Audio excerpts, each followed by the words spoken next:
Kenya's prime minister has conceded the presidential election, saying he will respect today's Supreme Court decision that dismissed his challenge. The court unanimously rejected Ralia Odinga's assertion that the March 4th vote was flawed and rife with technical problems. That means Uhuru Kenyatta will be sworn in next month as Kenya's fourth president. Nima Elbagir is at our bureau in the Kenyan capital and joins us now from Nairobi.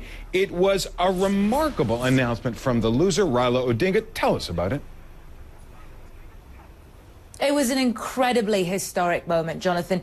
Not only has the country's new Supreme Court issued its first ruling on an election, but the loser, Prime Minister Raila Odinga, in a very statesman-like manner, walking up to the podium in remarkably high spirits, announcing that he will not contest, that he will put the interests of Kenya and its democracy first. Take a listen, Jonathan.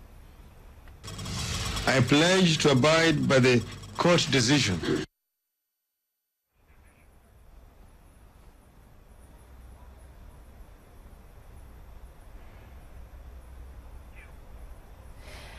We have had some sporadic outbreaks, some groups of youth in the street, but they were very quickly dispersed. And across Kenya, the sense that we seem to be getting mostly is a sense of relief. This has dragged on and on and on. And of course, all in the shadow of the contested 2007 poll and the violence that followed back. There is a sense here that now finally a new chapter can begin. Sorry, Jonathan, I hear we're going to try and have a listen to that one more time.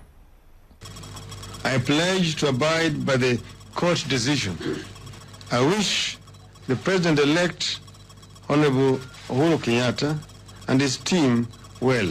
The future of Kenya is bright. Let us not allow the elections to divide us. Let us reunite as a nation. We're hearing that President-elect, now we can say that officially, for weeks we've been calling him presumed President-elect. President-elect Uhuru Kenyatta is due to address the nation a little later this evening, and we are expecting from him very much in a similar vein, calls for unity and calls for Kenya and Kenyans to move on, Jonathan. And still, the court's decision makes you scratch your head. Kenyatta won with 50.07% of the vote, a microscopic margin. Any challenge to that election, well, the election would have had to be perfect for any challenge to fail. Did the court explain why it was so trusting in a vote that, frankly, looked rather imperfect from a distance?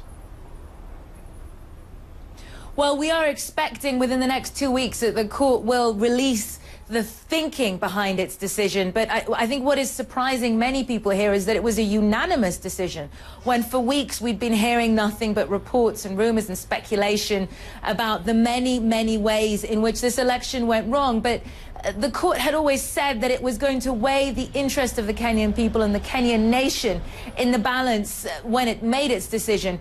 So their sense perhaps seems to have been that these were not malevolent glitches, that these were technical errors. And as many commentators have been noting, Jonathan, this electoral commission had only 18 months to put together an incredibly complicated ballot, effectively 6 ballots in one. So clearly the court has decided to go with the greater good in its decision, Jonathan. But we will be hearing more and getting a bit more detail as time goes by. Nima Elbagir, thanks for